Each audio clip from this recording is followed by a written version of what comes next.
Hello students, आज की class में हम करेंगे power in an AC circuit. Power क्या होती है बच्चे? पावर की डेफिनेशन हमने काफ़ी पहले 10th में भी और उससे पहले भी पढ़ी हुई है। यहाँ हम इलेक्ट्रिकल सर्किट की बात कर रहे हैं तो हम पावर की डेफिनेशन इलेक्ट्रिकल एनर्जी की फॉर्म में देते हैं। Power is the rate of energy dissipation in an electrical circuit. और इलेक्ट्रिकल एनर्जी वर्ड भी लगा सकते हो। Power of N AC circuit is defined by the rate of dissipation of electrical energy. ऐसे हम डिफाइन कर सकते हैं। और बच्चे इलेक्ट्रिकल एनर्जी को आपने कैसे डिफाइन किया हुआ है? P is equal to V into I. Unit क्या होता है? यूनिट होता है वाट डिनोटेड बाय W। तो हमने सिंपल सर्किट जो हमारे डीसी सर्किट्स होते हैं उनके लिए P is equal to V I formula या फिर आई स्क्वायर आर की फॉर्म में या फिर वी स्क्वायर अपॉन आर की फॉर्म में आपने पढ़ा हुआ है। अब हमें डिफाइन करनी है power means energy dissipation in AC circuits. कैसे करते हैं? एसी सर्किट में हमारे पास तीन अलग अलग कंपोनेंट्स हैं, रेजिस्टेंस है, इंडक्टेंस है या फिर कैपेसिटेंस है। तीनों में देखना होगा बच्चे क्या क्या होगा। तो पहले एक सर्किट को उठा लेते, सपोज एक प्योर रेजिस्टिव सर्किट।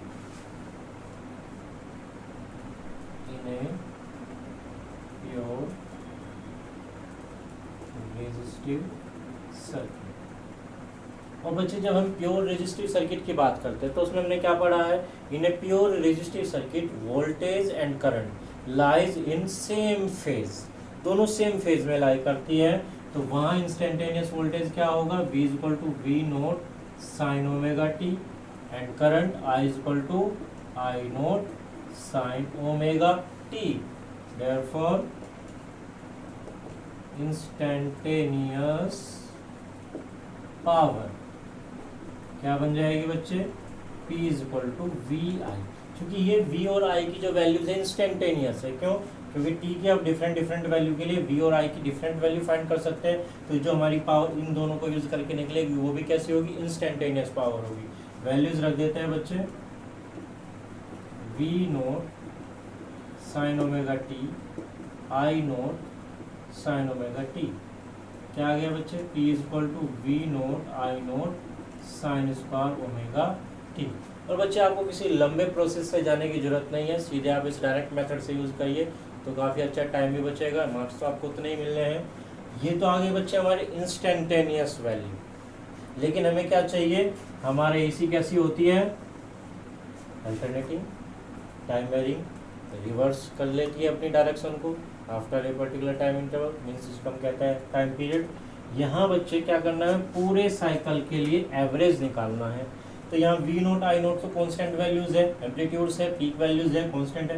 केवल वेरी क्या करेगी? साइन स्क्वायर ओमेगा टी का वैल्यू वेरी करेगा। और बच्चे जब हमने IRMS वैल्यू निकाली थी करंट या वोल्टेज के लिए तो वहाँ भी फैक्टर क्या आता है? साइन स्क्वायर ओमेगा टी आता है।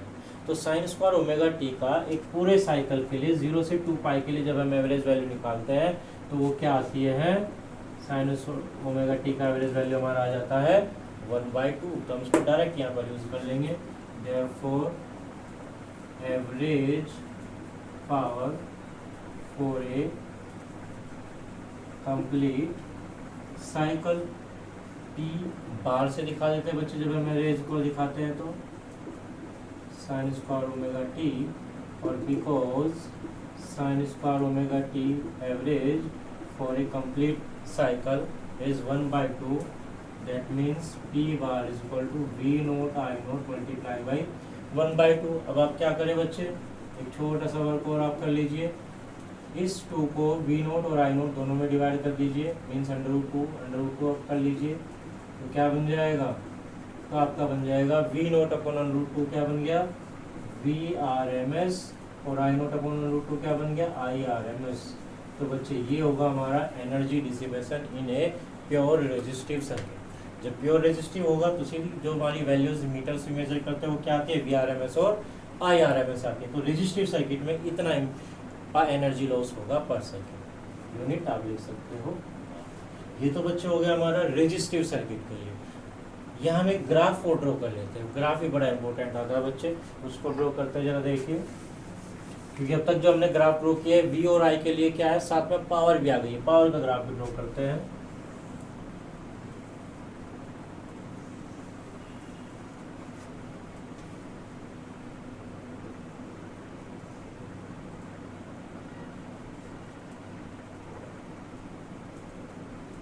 बहुत बार बच्चे ग्राफ भी दिया जाता है, पी वी आई का ग्राफ दे करके पहले उसमें आपको तीनों ग्राफ में से पी आई और वी को आइडेंटिफाई करवाता है, फिर आपको एलिमेंट पूछ लेता है कि क्या ये कौन सा एलिमेंट है, वी है, आई है या पी है।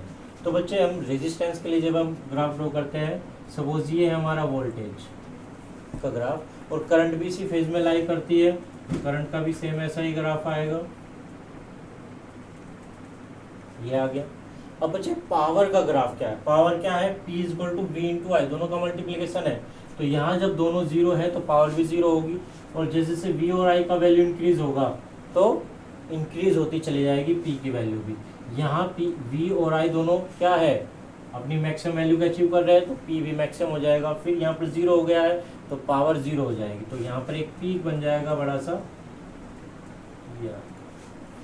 फिर दोनों V और I नेगेटिव में आ गए, दोनों नेगेटिव में आ गए तो दोनों का मल्टीप्लिकेशन भी कैसा आएगा, पॉजिटिव, तो फिर से ये पीक कैसा आएगा, पॉजिटिव में ही आएगा। तो ये हमारा पावर का ग्राफ आ जाता है। तो बच्चे इस तरह के ग्राफ, चाहे वो सी वाला सर्किट हो, चाहे एल वाला हो या आर वाला हो, मिक्स वाला हो, सब में पी वी आई का ग्राफ बड़ा इंपॉर्टेंट है, इसको तैयार रखेंगे हमेशा। अब हम बच्चे चलते हैं दूसरे सर्किट की तरफ जिसमें इंडक्टर लगा हो।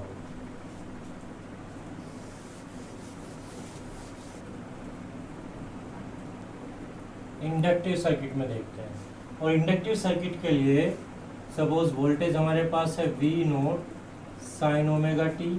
करंट, जब हमने करंट और वोल्टेज में फेज रिलेशनशिप निकाला था किसमें, इंडक्टर में, तो हमने पाया था वोल्टेज 90 डिग्री लीड करती है, मींस करंट 90 डिग्री लैग करती है। तो इक्वेशन क्या आ जाएगी, I naught sine omega T minus pi by 2, ये हो जाएगी हमारी किसकी इक्वेशन, करंट की इक्वेशन। तो यहाँ पर फिर से निकाल लेते हैं, therefore instantaneous power P is equal to V I, P is equal to V naught sine omega T I naught sine, यहाँ बच्चा है omega T minus pi by 2। क्या करें, इसमें आप क्या कर सकते हो, चेंज कर लीजिए साइन को, नेक्स्ट लाइन में कर लेते हैं,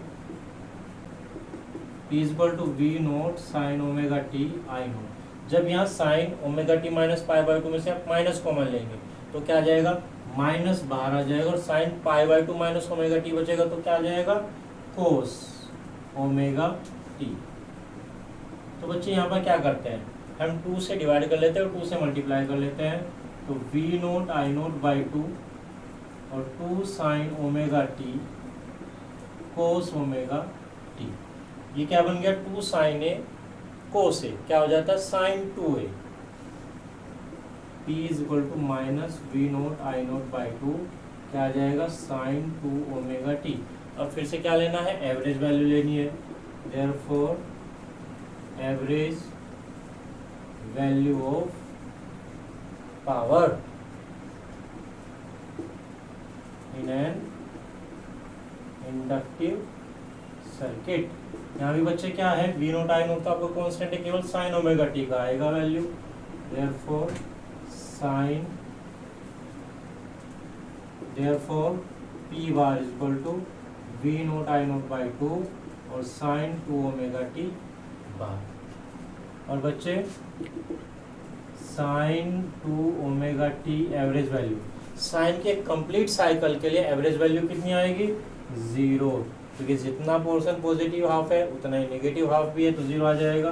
therefore P is equal, P bar is equal to 0, तो पावर कितनी आ गई, means in a pure inductive circuit power loss is 0, there is no loss of energy in an inductive circuit. अगर बच्चे आप यहाँ कैपेसिटिव सर्किट में लोगे तो क्या होगा, कैपेसिटिव सर्किट में करंट वोल्टेज से पाई बाई 2 फेज आगे चलते, तो क्या आएगा, plus pi by 2, plus pi by 2, यहाँ बस प्लस रहेगा, cos omega t sine 2 omega t, फिर से पावर क्या आ जाएगी, 0, मीन्स यहाँ आप लगा सकते हो कैपेसिटिव।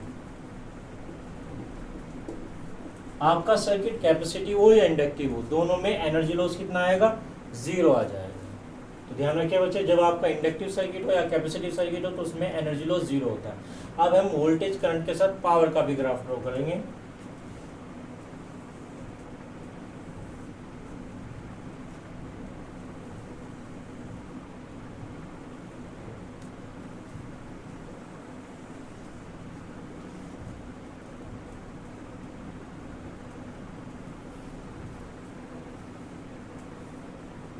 ये तो हो गया बच्चा हमारा वोल्टेज, और यहाँ देखिए करंट क्या है, 90 डिग्री फेज डिफरेंस पीछे चल रही है।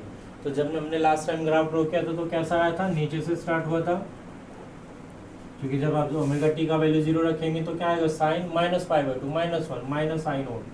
तो ये हमारा आ जाएगा करंट का ग्राफ, और यहाँ मैक्सिमम हो जाएगा पाई पर, फिर यहाँ जीरो। इस तरह से हमारी ये करंट का ग्राफ चलेगा। अब बच्चे हमें क्या निकालना है, वोल्टेज और करंट का मल्टीप्लाई करके पावर मिल रहा है हमें P = VI। तो पावर का ग्राफ ड्रॉ करते हैं। यहाँ देखिए बच्चे, यहाँ से यहाँ तक हमारी वोल्टेज इंक्रीज हो रही है और पॉजिटिव में है, लेकिन यहाँ से यहाँ तक जो हमारी करंट है वो क्या है, नेगेटिव में है। तो दोनों का मल्टीप्लाई करेंगे तो वैल्यू कैसे आएगी, नेगेटिव आएगी। मीन्स P का ग्राफ कैसा आएगा, नेगेटिव में आ जाएगा। ये फिर इस हाफ में देखिए V भी पॉजिटिव है, I भी पॉजिटिव है। यहाँ आकर के वोल्टेज जीरो हो गई है तो पावर भी जीरो हो जाएगी। तो यहाँ ग्राफ पहले आपका थोड़ा ऊपर बढ़ेगा और फिर यहाँ करके जीरो हो जाएगा। फिर यहाँ ये वोल्टेज नेगेटिव में आ गया, करंट पॉजिटिव में, तो मल्टीप्लिकेशन कैसे आएगी, नेगेटिव। तो ग्राफ आपका नीचे आ जाएगा। फिर दोनों नेगेटिव है तो पॉजिटिव आ जाएगा। तो आप देख ही रहे हो कि ये भी अल्टरनेटिवली क्या आ रहा है, एक पॉजिटिव हाफ आ रहा है, एक नेगेटिव हाफ आ रहा है, एक पॉजिटिव हाफ आ रहा है, एक नेगेटिव हाफ आ रहा है, इक्वल इक्वल। इसलिए एवरेज पावर क्या आ जाएगी, जीरो आ जाएगी। तो ये तो बच्चे फॉर इंडक्टर। कैपेसिटर का भी ग्राफ इसी तरह से आएगा, वो भी ड्रॉ कर लेते हैं क्योंकि हमने इसमें ऐड कर दिया है उसको।